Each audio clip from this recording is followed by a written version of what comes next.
Le lait. Nous avons tous grandi avec. Nous avons tous bu du lait durant notre enfance pour devenir grands et forts. Depuis des décennies, l'industrie laitière nous vante les bienfaits de ce produit naturel et sain. Mais elle n'est pas la seule. En France et en Allemagne, des laboratoires de recherche sur la nutrition recommandent de consommer quotidiennement du lait et des produits laitiers. Sous l'œil d'un scientifique, la variété de nutriments contenus dans le lait est phénoménale. Mais le lait est-il vraiment aussi bon qu'on le prétend? Aujourd'hui, son image est écornée. Et depuis plusieurs années, les pros et anti-lait se livrent un combat acharné. Le lait, sous sa forme actuelle, n'a plus grand-chose en commun avec le lait tel qu'il était à l'origine. Pour ses détracteurs, le lait favorise les maladies dites de civilisation, comme les allergies, le diabète, la migraine et même le cancer. Le lait est un dopant biologique. Nous sommes face à un système qui stimule en permanence notre croissance.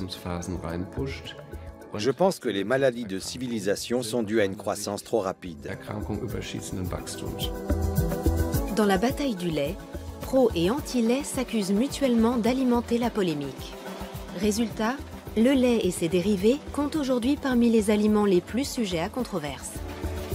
On étudie, on regarde, on n'est pas comme ça dans ce combat. Moi, je n'ai pas de combat, c'est les anti-laits qui sont en combat. Alors, qui croire? Le consommateur est désorienté. Le lait est-il bon pour la santé? Ou est-il responsable de certaines maladies?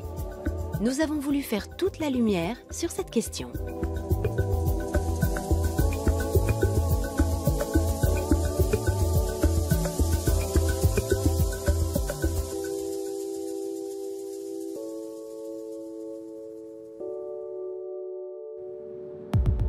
Pour les besoins de cette enquête, nous sommes partis à la rencontre de scientifiques, de médecins et de producteurs de lait à travers toute l'Europe.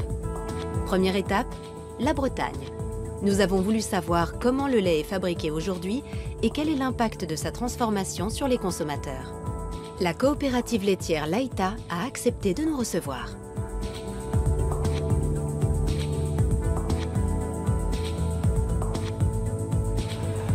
Chaque jour, 40 camions-citernes livrent le lait des éleveurs, soit 1 million de litres par jour. Le lait est ensuite transformé en fromage, en beurre ou en lait en poudre. Dominique Chargé, ici à droite, est le président de la coopérative. Pour ce représentant de l'industrie laitière, la controverse autour du lait n'est pas justifiée. Alors, le lait est un aliment recommandé par les nutritionnistes, c'est un aliment de base, c'est le premier que nous consommons à notre naissance et il est recommandé par le Programme national de nutrition santé. Mais comme tous les aliments, il est aujourd'hui soumis à une certaine controverse. Et pour autant, avec le niveau de sécurité sanitaire et le niveau de sécurité alimentaire que nous avons aujourd'hui dans la filière laitière, il n'y a jamais eu aussi peu de risques. Et pourtant, on entend bien des gens dire que le lait ne serait pas un bon aliment. Et je vous cite l'exemple du beurre qui, il y a 10 ans, était décrié parce qu'il était facteur de cholestérol, alors qu'aujourd'hui, le beurre est reconnu comme un bon aliment. Dès son arrivée dans une laiterie moderne comme celle-ci, le lait est transformé. Les étapes les plus importantes sont l'homogénéisation et la pasteurisation. L'homogénéisation consiste à réduire les particules de matière grasse pour éviter que la crème ne remonte à la surface. La pasteurisation consiste à chauffer le lait à une température de 72 à 75 degrés pendant 30 secondes. Cette étape vise à détruire les germes et les bactéries et à garantir la bonne conservation du lait. Dans cette entreprise, le lait pasteurisé est transformé en différents produits, comme par exemple le fromage. Malgré un mode de production industriel, la direction de Laïta affirme que ces produits restent naturels. Fabriqués de façon traditionnelle, ils seraient sains et sans danger.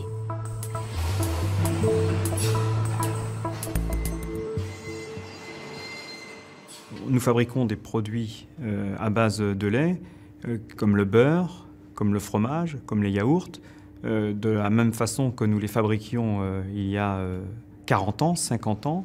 avec des techniques et des process qui sont sans doute nouveaux, mais qui sont aujourd'hui contrôlés et qui sont reconnus et qui sont soumis à une réglementation très stricte. Et je pense qu'avec le niveau de sécurité sanitaire et le niveau de sécurité alimentaire qu'il y a aujourd'hui dans la filière laitière, le lait est un excellent produit et que l'on peut consommer sans problème.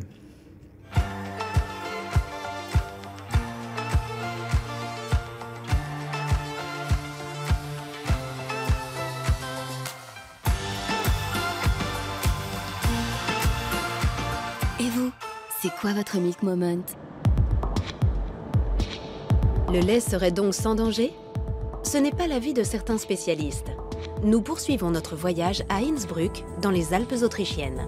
Notre objectif, découvrir si la transformation du lait a un impact sur notre santé.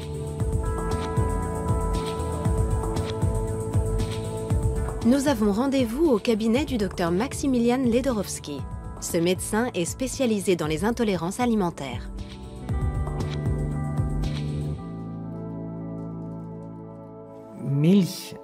Le lait, sous sa forme actuelle, n'a que très peu de points communs avec le lait tel qu'il était à l'origine.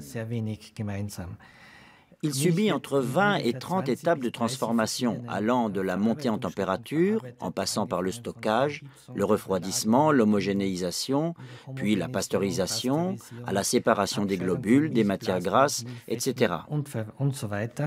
À la fin, entre le produit de départ et le produit d'arrivée, il n'y a que le nom qui soit resté le même. Parmi les patients du docteur Ledorowski, beaucoup souffrent d'intolérance alimentaire. Des pathologies qui, selon lui, sont souvent liées aux méthodes de transformation de l'industrie agroalimentaire.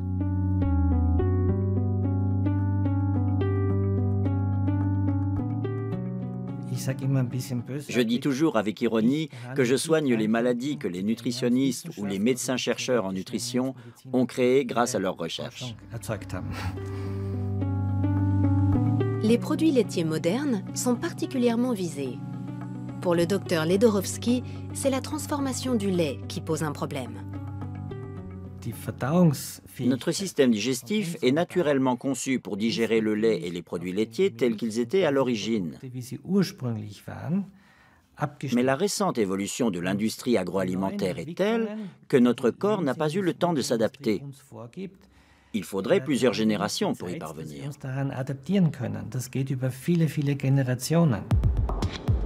Les méthodes de transformation modernes ont-elles fait du lait un produit industriel difficile à assimiler?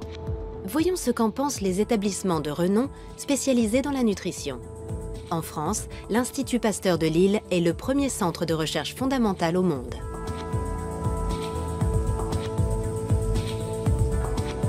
C'est une référence pour le gouvernement français et pour l'OMS, l'Organisation mondiale de la santé. Jean-Michel Le Serre dirige le service de nutrition de l'Institut.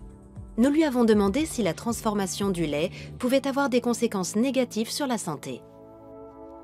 C'est une drôle d'idée. Tous les aliments sont transformés et cette transformation peut apporter des modifications positives ou négatives. Les études qui sont faites sur les effets du lait sur la santé ont été faites chez des consommateurs de ces laits transformés, UHT, homogénéisés, pasteurisés. S'il y avait un effet négatif, alors que c'est ces laits-là qui sont étudiés et qui montrent qu'il y a un effet positif, on ne comprend pas. Donc il y a peut-être des transformations qu'il faut étudier, qu'il faut analyser, peut-être rectifier, mais en tout cas, il n'y a pas d'effet négatif notable significativement. Pour le professeur Le Serre, le lait est un aliment fondamentalement sain et sa transformation sans risque. Il soutient donc la recommandation officielle des autorités françaises qui conseillent de consommer 3 produits laitiers par jour. Le lait est particulier pour au moins 2 raisons. La première, c'est qu'il a une composition particulière et assez exceptionnelle. C'est un des aliments qui a la plus grande diversité en nutriments. Et l'autre raison qui me semble plus importante encore, c'est l'aspect symbolique de l'aliment. Le lait est l'aliment qui nourrit le petit. Et cette symbolique lui donne une force particulière.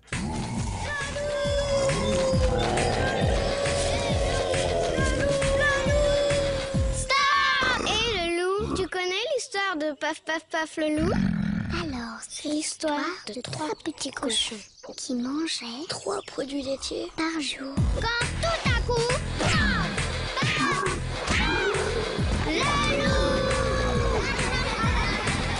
Les produits laitiers sont nos amis pour la vie. En Allemagne aussi, l'Institut national de nutrition financé par l'État encourage la consommation de produits laitiers. Idéalement, l'Institut préconise la consommation d'1/4 de litre de lait écrémé et de 2 tranches de fromage maigre par jour. L'Allemagne et la France sont les 2 plus gros producteurs de lait d'Europe. Dans ces 2 pays, l'industrie laitière est un acteur économique de poids. La France produit près de 25 millions de tonnes de lait de vache par an. L'Allemagne en produit près de 32 millions. Ces quantités colossales s'expliquent par l'efficience des élevages, mais aussi par l'utilisation de vaches à haut rendement et d'aliments concentrés.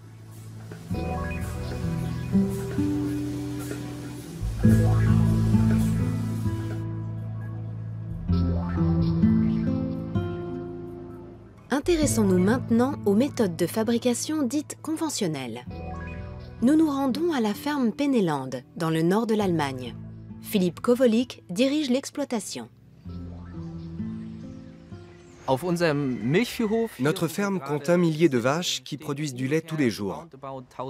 Il y a 3 traites quotidiennes et nous avons 4 étables distinctes, dans lesquelles les bêtes sont réparties en 6 groupes.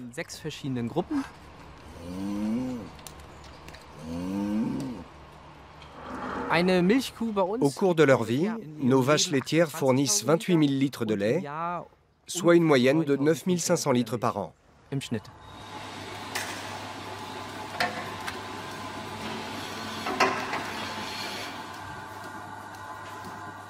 Pour une ferme conventionnelle, nous sommes légèrement au-dessus de la moyenne. Pour obtenir encore plus de lait, nous surveillons l'état de santé de nos bêtes et leur durée d'exploitation. Pour qu'une vache donne beaucoup de lait, elle doit être en bonne santé. Elle doit se sentir bien, sinon elle ne donnera pas beaucoup de lait. Tout va bien? Oui, super. Elles ne bougent pas. Ça prouve qu'on fait les choses bien. Elles ne sont pas nerveuses, elles ne nous repoussent pas et se laissent faire.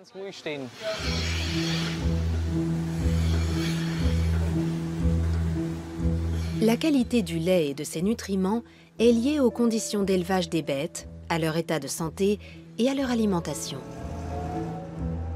Ici, les vaches sont nourries avec de l'herbe et un mélange d'aliments énergétiques composés de maïs, de résidus de céréales et de colza. Autrement, elles ne seraient pas aussi productives. Mais à l'origine, les vaches ne sont-elles pas exclusivement herbivores? Les vaches laitières d'aujourd'hui ont besoin d'aliments concentrés. Si on leur laisse le choix entre de l'herbe et des aliments concentrés, elles iront en premier vers les aliments concentrés. Les vaches ont un certain besoin d'énergie que nous devons satisfaire. On ne peut pas les comparer aux bovins d'il y a 2000 ans. C'est impossible. Une vache à haut rendement, donc qui donne beaucoup de lait, est plus saine car elle est surveillée.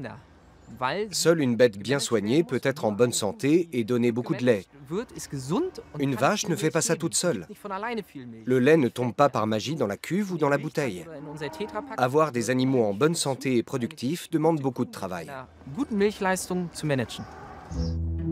Pour Philippe Kowolik, un élevage ultra performant n'a pas d'impact négatif sur la qualité du lait. Au contraire, dans l'ensemble, le lait serait même meilleur. Les nutriments sont restés les mêmes. Si on regarde 20 ou 30 ans en arrière, rien n'a changé.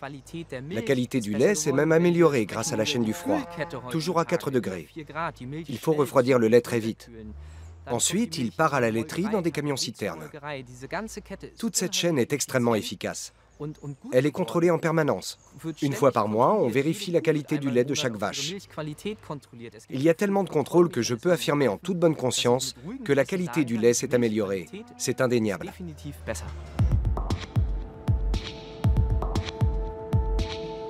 La qualité du lait s'est-elle réellement améliorée?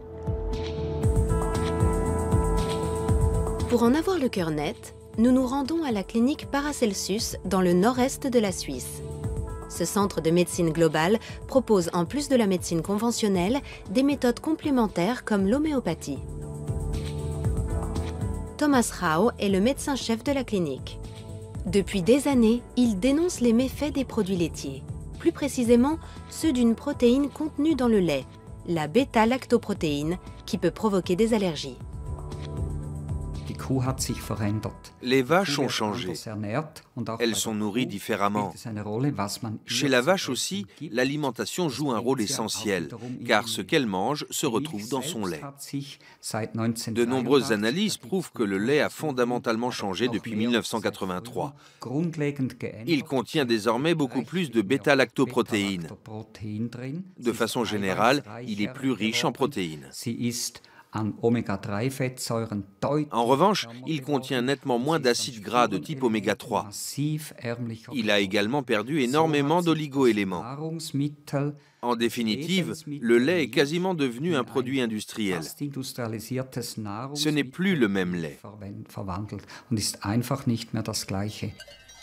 Quelles sont les conséquences d'une telle évolution sur l'homme? Pour le savoir, nous reviendrons plus tard vers le Dr Rau. En attendant, peut-on penser qu'il y a moins de risques avec le lait bio? Et quelle est la différence entre le bio et le conventionnel? Nous poursuivons notre voyage en Suisse à la ferme Rheinau. Cette exploitation bio observe le cahier des charges strict des directives écologiques Déméter. La ferme compte 70 vaches seulement. Elles ont encore des cornes et chacune a un petit nom. Martin Ott est un agriculteur bio. Il est aussi l'ancien directeur du site. En termes de production, Martin Ott s'est fixé pour objectif de ne pas mettre ses vaches sous pression. Il y a 200 ans, la championne du monde produisait environ 2000 kilos de lait par an. Aujourd'hui, on en est à 27 000. Une telle quantité de production ne peut se faire qu'au détriment de la santé des bêtes. En plus, nous avons des surplus de production. Résultat, les prix baissent, la pression augmente encore plus, et nous voici dans la spirale que nous connaissons. Mais j'ai fait une découverte formidable. Il suffit de bien comprendre la vache. Il faut la comprendre dans ce qu'elle fait de mieux, et lui rendre ce rôle qu'elle a toujours joué, et qui consiste à manger de l'herbe.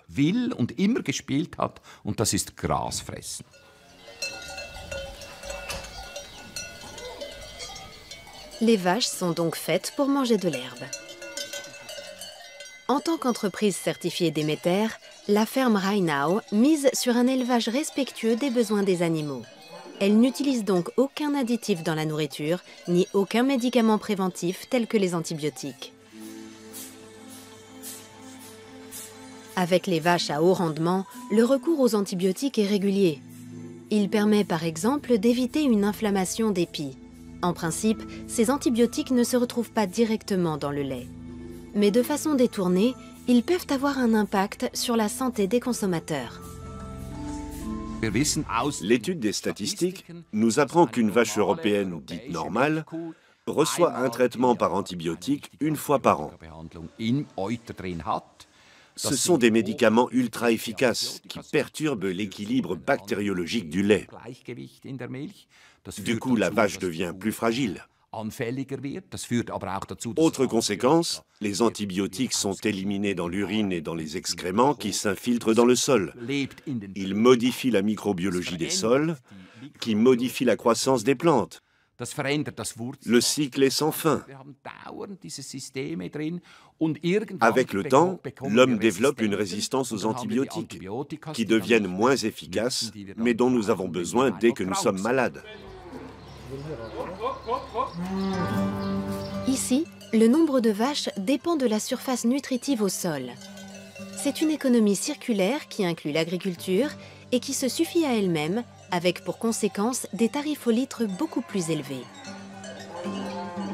La ferme se présente comme le contre-modèle d'un élevage dit conventionnel, qui pour la plupart achète des aliments contenant du maïs et de l'huile de palme sur le marché international.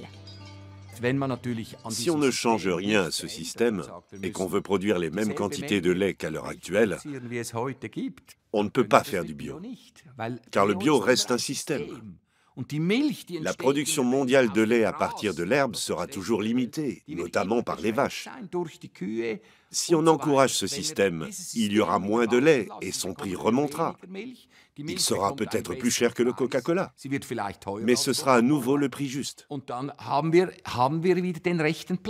Le lait retrouvera alors toute sa place dans notre alimentation. Il ne sera plus un produit comme les autres, un produit industriel qu'on trouve partout sous toutes les formes. Voilà comment je vois les choses. Le lait bio serait donc une alternative durable à la production de lait industriel dans le monde. Mais est-il aussi plus sain? Nous partons à Karlsruhe, dans le sud-ouest de l'Allemagne. L'Institut Max Rubner est le centre de recherche national pour l'alimentation et la nutrition. Nous avons rendez-vous avec le professeur Bernhard Watzel. Il dirige le département de physiologie et de biochimie de la nutrition.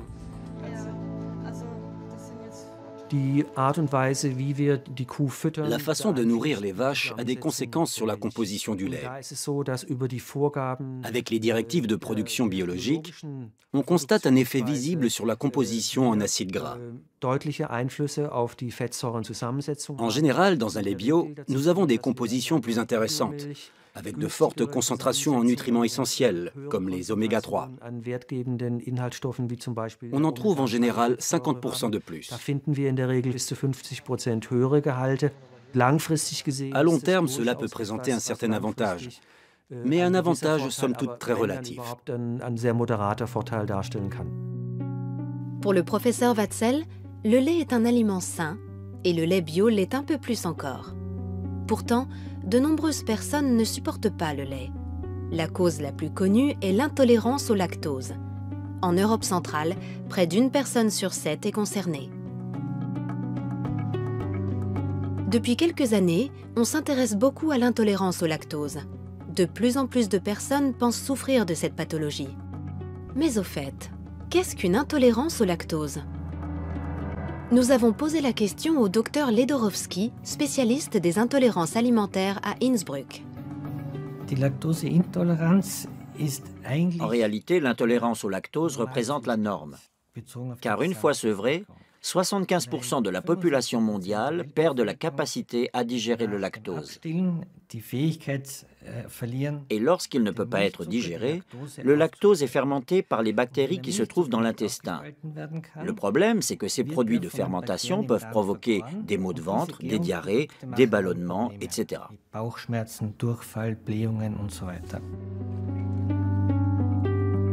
D'après le docteur Ledorowski, l'intolérance au lactose est de plus en plus fréquente.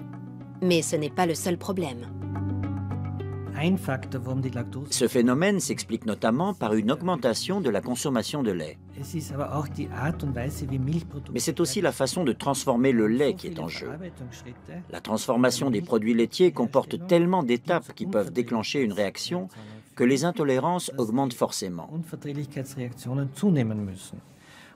On a tendance à incriminer le lactose, mais il s'agit souvent de l'association de plusieurs intolérances. Le lactose n'est pas le seul responsable. Avant, il n'y avait quasiment pas d'épaississant dans les produits laitiers. Aujourd'hui, il n'y a pas un yaourt qui ne contienne pas d'alginate, de farine de graines de caroube ou d'autres produits de ce genre, juste pour épaissir la texture ou améliorer le goût.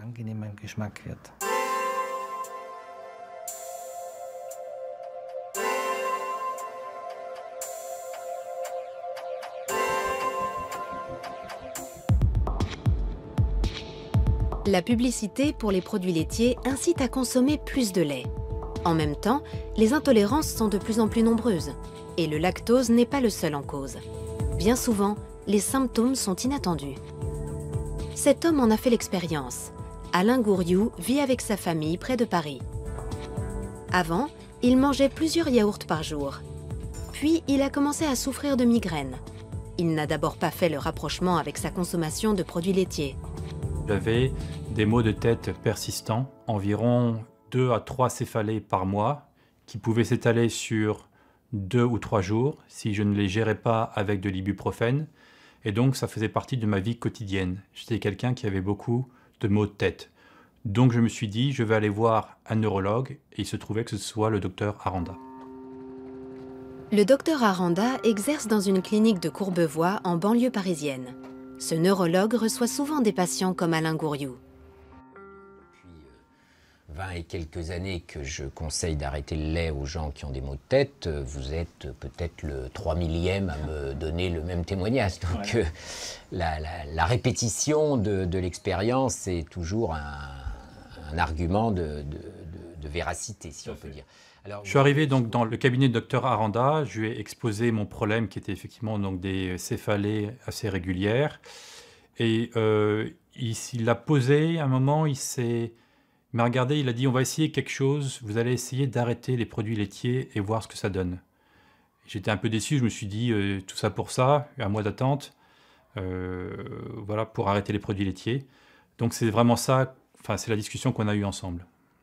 Je pense que la dégradation, enfin la mauvaise dégradation du lactose va entraîner la production de déchets qui vont, comme tous les déchets, avoir des effets toxiques, un peu entre guillemets, hein, c'est une toxicité relative, mais une toxicité quand même, et qui vont générer des maux de tête. Simplement, j'ai des milliers de patients qui avaient des maux de tête et qui ont vu leurs maux de tête disparaître quand ils ont arrêté de consommer du lait. Bien, et les maux de tête, donc il n'y en a pratiquement plus. Il y en a eu quelques-uns récemment qui sont revenus, mais vraiment, enfin pas aussi, vraiment... Très léger. Très très léger, voilà. Alors, quasiment du jour au lendemain, quand j'ai arrêté les yaourts, le lait, la crème, je n'ai plus de maux de tête. C'est-à-dire qu'en fait, mes épisodes de céphalée que j'avais tous les semaines ou tous les 2 semaines se sont tout simplement arrêtés, quasiment du jour au lendemain. Maintenant, est-ce que c'est lié directement à la non-consommation de produits laitiers? Ça, je ne pourrais pas vous dire. Mais la coïncidence est quand même frappante que quasiment du jour au lendemain, j'arrête le lait, les crèmes et les yaourts et que je n'ai plus de maux de tête, ou que des maux de tête très légers qui durent très peu de temps, que je n'ai même pas à traiter avec de l'ibuprofène.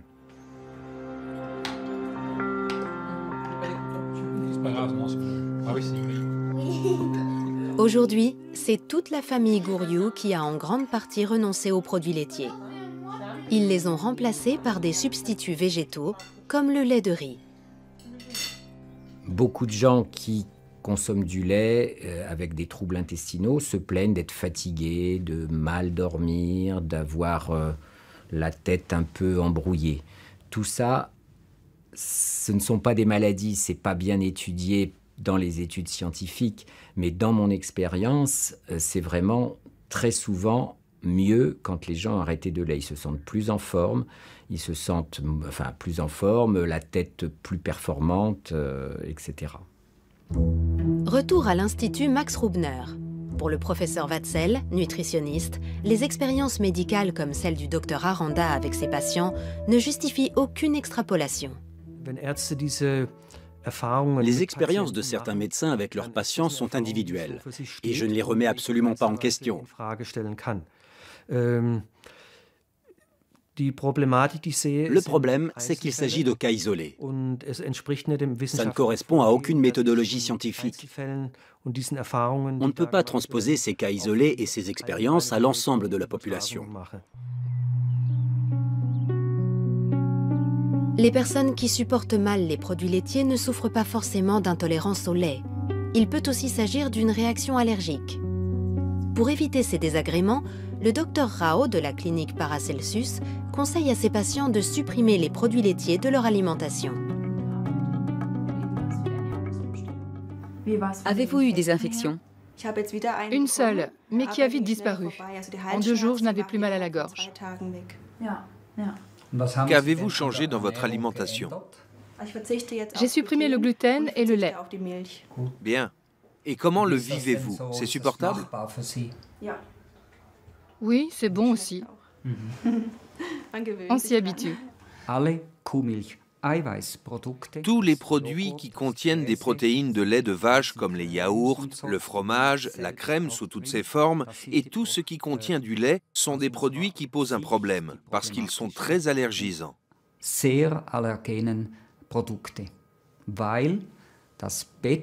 La bêta-lactoprotéine, la protéine de lait de vache, est de loin l'allergène alimentaire le plus fréquent. Beaucoup plus fréquent que le lactose et beaucoup plus fréquent que le gluten, les fruits à coque ou autres.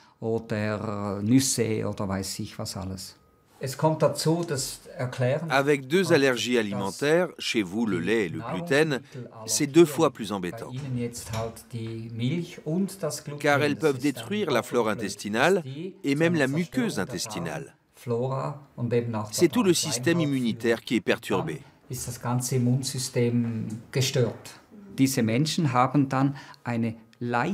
Ces personnes ont un taux d'histamine légèrement plus élevé. Du coup, elles réagissent plus fortement à d'autres allergies.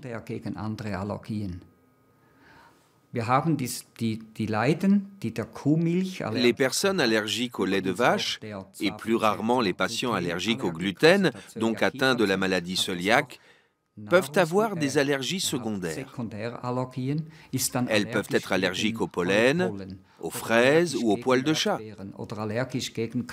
Ce sont des allergies croisées. Selon certaines estimations, environ 1% des adultes en Europe centrale seraient allergiques au lait de vache. À la clinique Paracelsus, en revanche, les chiffres sont beaucoup plus élevés. Si je considère mes patients entre guillemets normaux, ceux qui viennent juste faire leur bilan annuel, dans 60% des cas, je constate une allergie de type IgG4 à la lactoprotéine. Chez les patients atteints de maladies auto-immunes, on arrive à plus de 80%. Et chez les patients atteints d'un cancer, on est presque à 95%. Cela signifie que le nombre d'incidences augmente avec ces maladies. Et si je fais ce constat chez des centaines de patients, pour moi, ça a autant de valeur qu'une étude.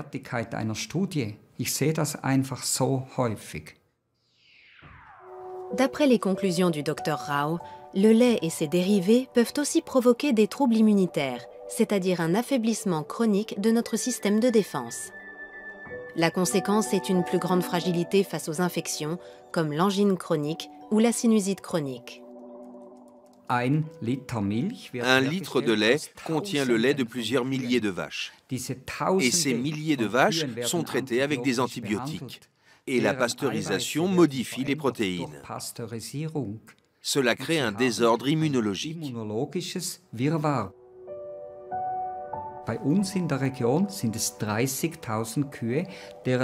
Dans notre région, c'est le lait de 30 000 vaches qui est mélangé pour ensuite être transformé.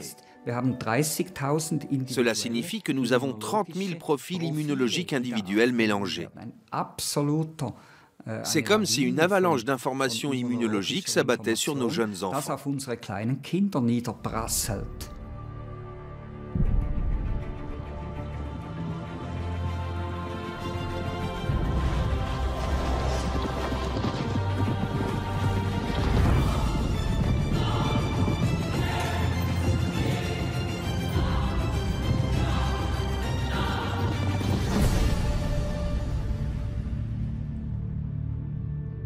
Le lait, une force de la nature. Le lait est souvent associé aux enfants. Depuis des décennies, on dit que les enfants doivent boire du lait. Nous avons tous grandi avec l'idée que le lait est bon pour la santé, que le lait fait grandir, que le lait renforce les os. Quand j'étais petit, le lait était un élément essentiel de notre alimentation. On n'avait pas besoin d'explications ni de raisons particulières, c'était comme ça. Les centres de recherche comme l'Institut Pasteur de Lille le confirment. Le lait est particulièrement recommandé aux enfants. Il a une grande diversité. Il contient des protéines de très grande qualité, de très grande diversité, avec des spécificités au niveau de leur efficacité pour faire grandir.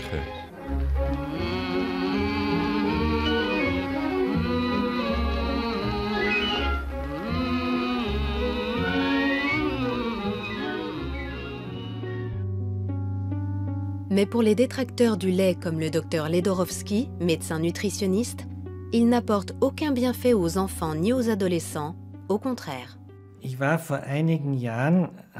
Il y a quelques années, j'étais à un congrès de diabétologues à Leipzig qui présentait une étude nationale sur la consommation.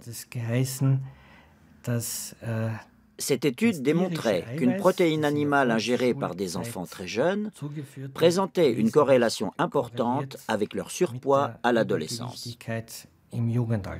Quand j'ai demandé quelle protéine animale, il y a eu un long moment d'hésitation. Puis on m'a répondu la protéine de lait. Vu sous cet angle, à l'heure actuelle, le lait n'a plus sa place dans l'alimentation de base des enfants après l'âge de 5 ans.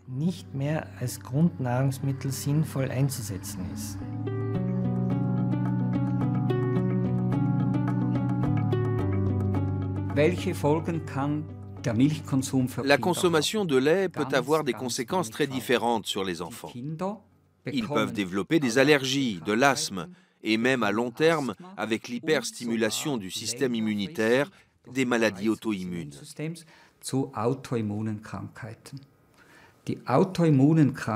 À ce jour, les maladies auto-immunes sont celles qui augmentent le plus chez les enfants. L'arthrite juvénile, le diabète et beaucoup d'autres.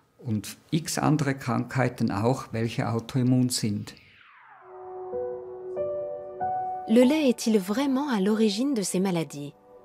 Le professeur Watzel ne voit aucun lien entre les deux.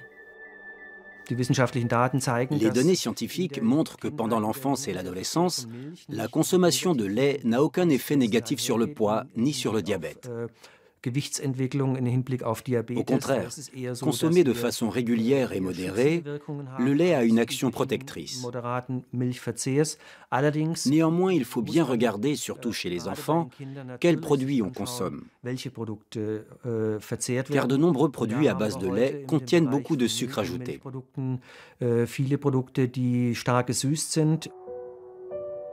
Ce ne sont donc pas forcément des produits que nous conseillons pour l'alimentation des enfants.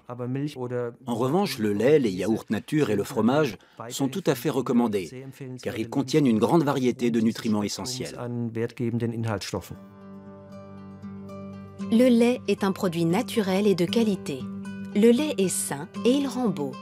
C'est ce qu'affirme ce spot publicitaire. Un message qui n'est pas si éloigné de l'adage selon lequel, grâce à sa forte teneur en calcium, le lait favorise le développement des os chez l'enfant et prévient l'ostéoporose chez l'adulte.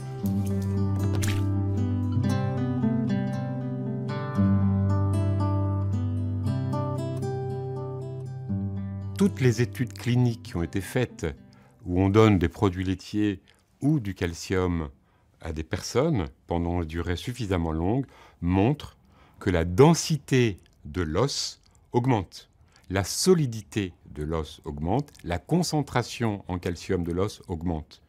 Et donc, toutes les études montrent que les produits laitiers contribuent à la lutte contre l'ostéoporose, mais ne suffisent pas, car c'est une maladie complexe où les facteurs sont multiples. Le lait et ses dérivés sont riches en calcium, c'est un fait. Admettons maintenant que nous ayons besoin de 1200 mg de calcium par jour pour avoir des os en bonne santé. Cela voudrait dire que nous devons boire 1 litre de lait par jour. Cela signifierait aussi que tous les mammifères, une fois sevrés, n'ont plus cette source de calcium et sont sujets à l'ostéoporose.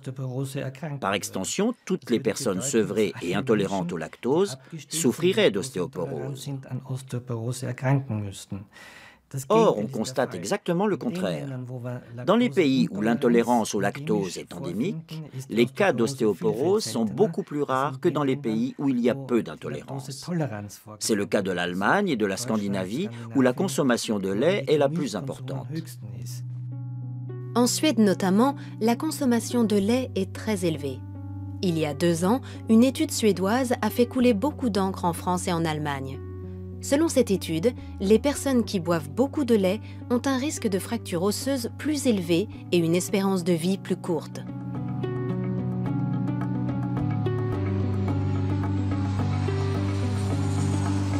Nous décidons de nous rendre sur place.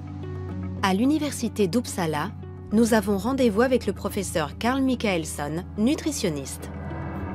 C'est lui qui a dirigé cette étude. Il a comparé les données de plus de 100 000 hommes et femmes suédois de plus de 40 ans. Chez les femmes, nous avons découvert un risque élevé de fractures, des fractures de la hanche en particulier. C'est la fracture la plus grave chez les personnes âgées. Nous avons également noté un taux de mortalité plus important chez les femmes qui boivent beaucoup de lait. Nous avons constaté cette même tendance chez les hommes, mais à une moindre échelle. Pour le professeur Michaelson, ces résultats s'expliquent par la présence de galactose, un composant du lactose. En laboratoire, les animaux qui ont reçu du galactose ont vu leur processus de vieillissement s'accélérer. La quantité de galactose administrée à ces animaux correspond à la dose présente dans 1 à 2 verres de lait, ce qui corrobore parfaitement les résultats de notre étude.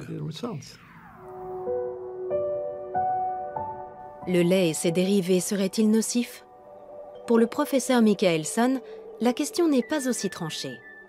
Son étude fait clairement la distinction entre le lait à boire et les produits fermentés comme les yaourts et le fromage. Ces derniers contiennent nettement moins de galactose, mais cette étude a permis d'autres révélations. Nous avons également découvert que la consommation élevée de fromage, de lait caillé et de yaourt était associée à un risque légèrement réduit de fractures et de mortalité, contrairement au lait. Pour l'heure, si le professeur Michaelson ne donne aucune recommandation nutritionnelle, c'est qu'il n'est pas encore arrivé au terme de son programme d'études. Cependant, pour lui, une chose est d'ores et déjà sûre. Boire du lait en grande quantité ne permet pas de prévenir les fractures. Notre étude montre que le lait augmente le risque de fracture chez les personnes âgées, alors que nombre d'autres études démontrent qu'il ne diminue pas le risque de fracture, contrairement à ce qu'ont affirmé les producteurs de lait pendant des dizaines d'années.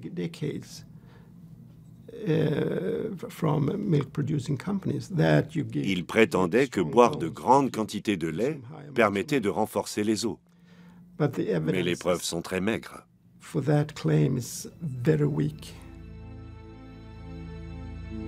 Les Français et les Allemands devraient-ils boire moins de lait pour éviter tout risque de fracture? Non, répondent les spécialistes des deux pays.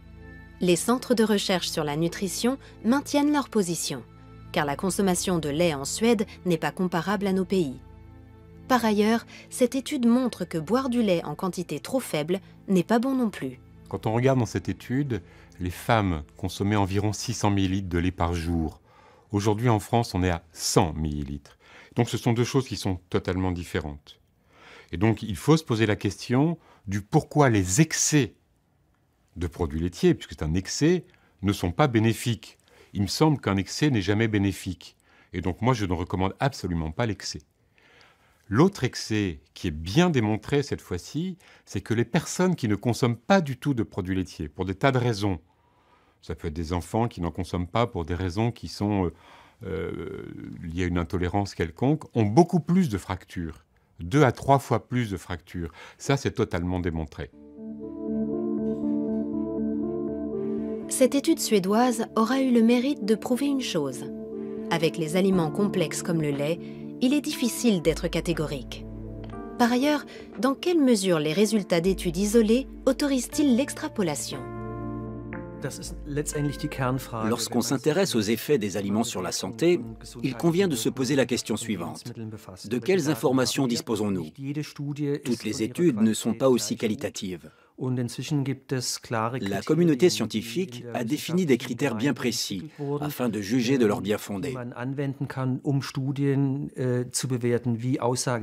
Quelle est la pertinence de ces données? S'agit-il d'observations pures ou d'expérimentations? Il existe toutes sortes d'études.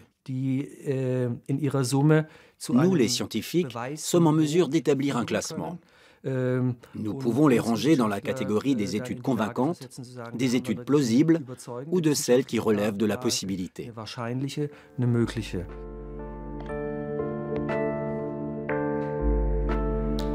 Pour la science, seule l'exploitation de plusieurs études est pertinente. c'est ce qu'on appelle les méta-analyses.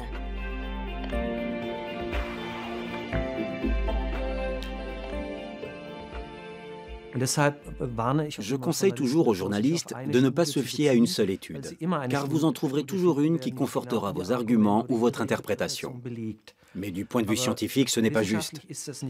Nous devons prendre en compte l'ensemble des données. C'est le seul moyen d'évaluer de façon à peu près objective la valeur de ces informations.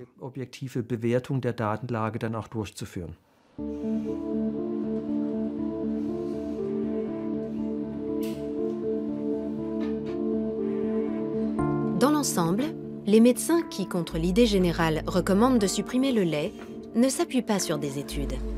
Ils préfèrent se fier à leur expérience thérapeutique avec les patients, même s'ils n'ont pas la reconnaissance scientifique que peuvent apporter des études.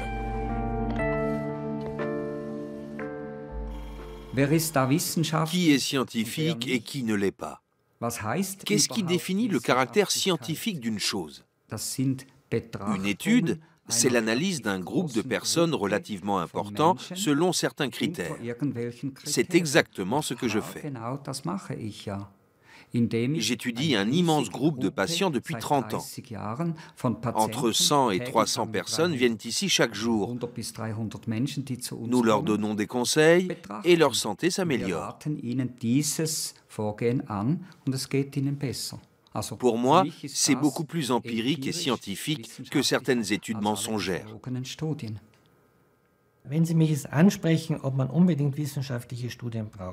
Si vous me demandez si ces études scientifiques sont vraiment indispensables, je vous citerai l'exemple de la migraine. Il n'y a aucune étude qui prouve scientifiquement ou statistiquement que les céphalées sont liées à la consommation de tel ou tel aliment. Pourtant, certaines personnes disent « Quand je mange du chocolat, j'ai mal à la tête. Quand je mange cet aliment-là, ça déclenche une migraine. » Mais je ne peux pas le prouver statistiquement. Pour autant, ces informations ont-elles moins de valeur que d'autres, alors que ma pratique me permettra d'en reproduire les effets?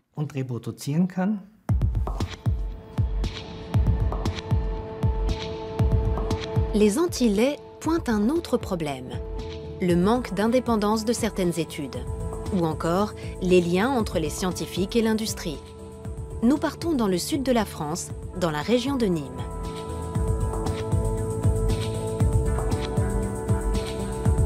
Thierry Soucard est journaliste scientifique. Il est aussi éditeur et auteur militant. Il a écrit plusieurs livres très critiques sur le lait. Son cheval de bataille, dénoncer les liens entre les spécialistes de la nutrition et l'industrie agroalimentaire en France. La recommandation française de consommer 3 à 4 produits laitiers par jour ne repose sur rien. Elle ne repose sur aucune base scientifique sérieuse. Elle ne repose que sur la proximité entre les pouvoirs publics français, les personnes qui décident de la nutrition en France et l'industrie laitière.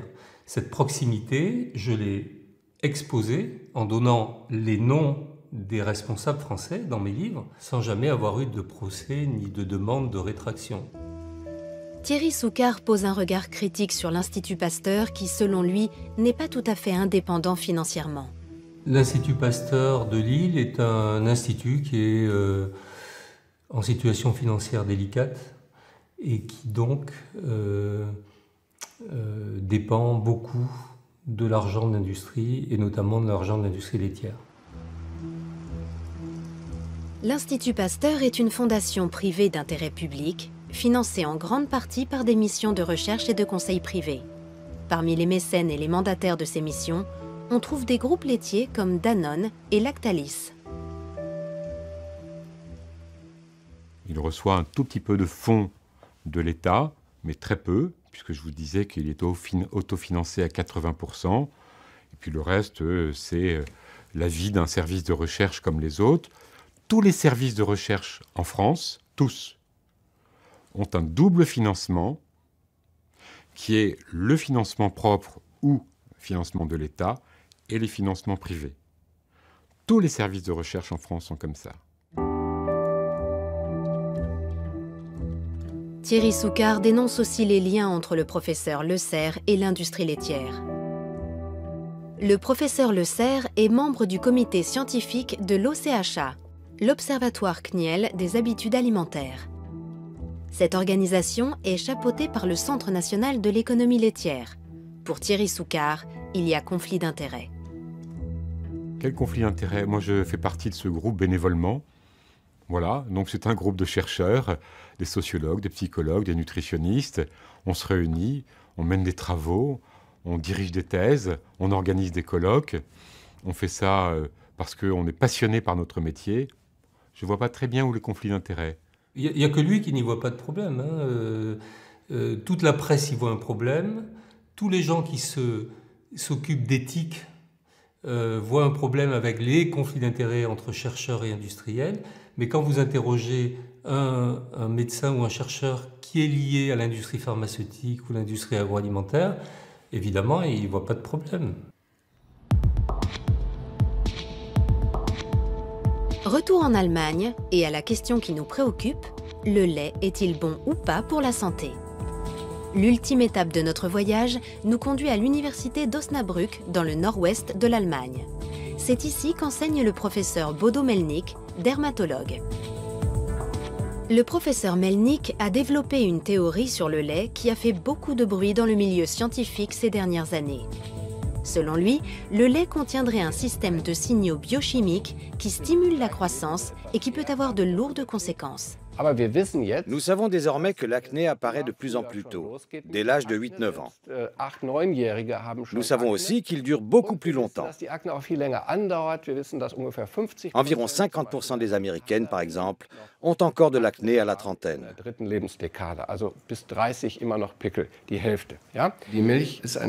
lait est un sujet passionnant.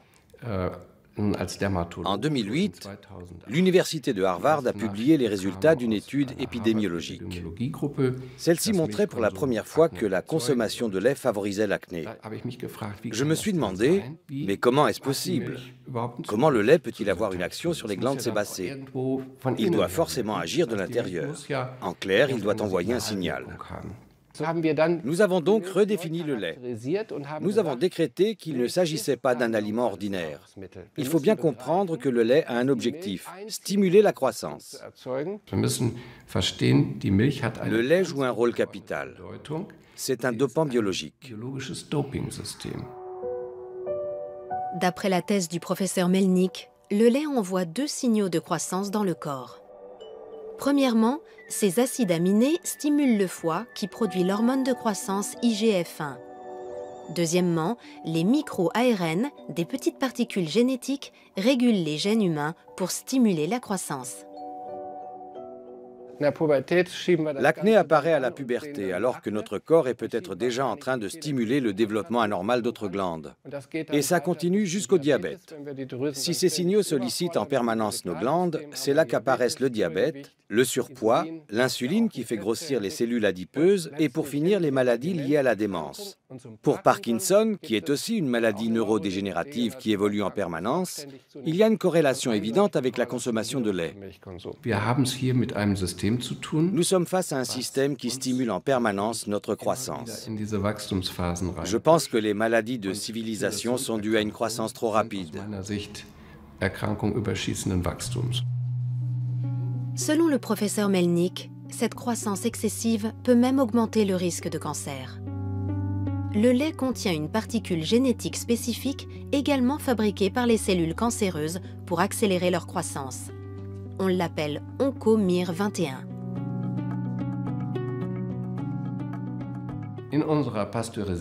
En buvant du lait pasteurisé, nous absorbons des OncoMIR21. En effet, la particule génétique MIR21 du bœuf est parfaitement identique à celle de l'homme. C'est extrêmement dangereux. Je pense que le lait pasteurisé devrait être retiré de la vente. Je conseillerais vivement aux patients qui veulent boire du lait de choisir du lait UHT, car cette étape de chauffage à très haute température annule cet effet.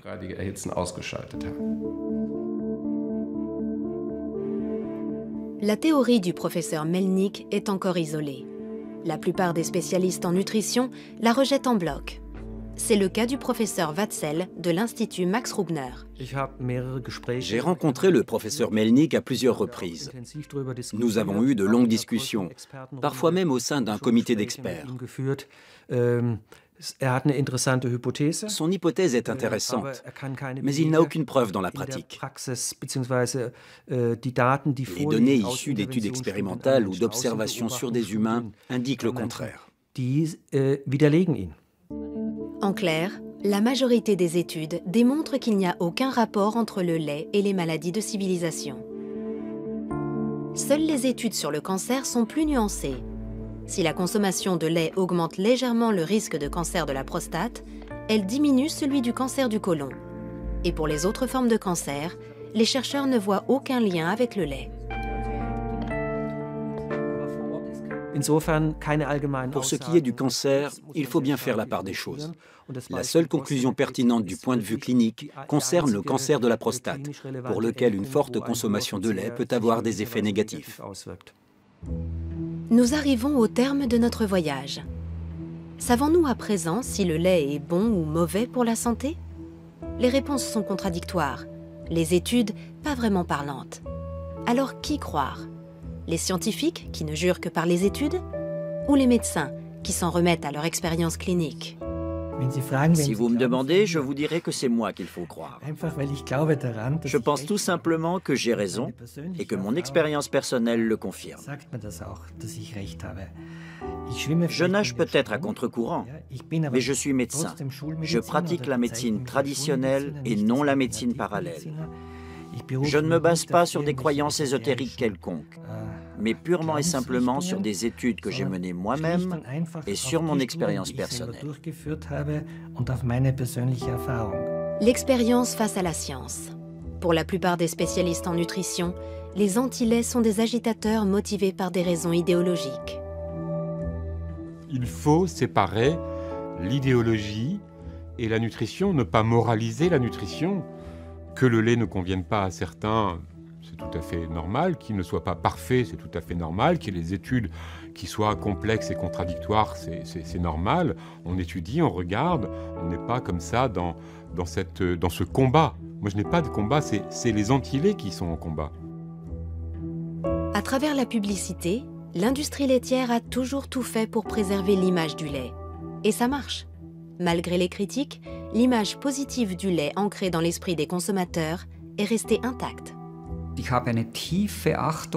J'ai un profond respect pour les performances en marketing des industriels. Ce sont des pros. Ils ont réussi à retourner l'opinion. C'est un lavage de cerveau qui dure depuis 30 ans. Ils ont tellement bien réussi qu'aujourd'hui, tout le monde est convaincu que le lait est bon pour la santé. Parmi les experts, le débat reste ouvert. Faut-il oui ou non consommer du lait? Les avis sont partagés. Sur le plan nutritionnel et physiologique, le lait est riche en nutriments essentiels. Il regorge de protéines, de minéraux et surtout de calcium. Du point de vue scientifique, tous ces arguments plaident en faveur d'une consommation modérée mais régulière.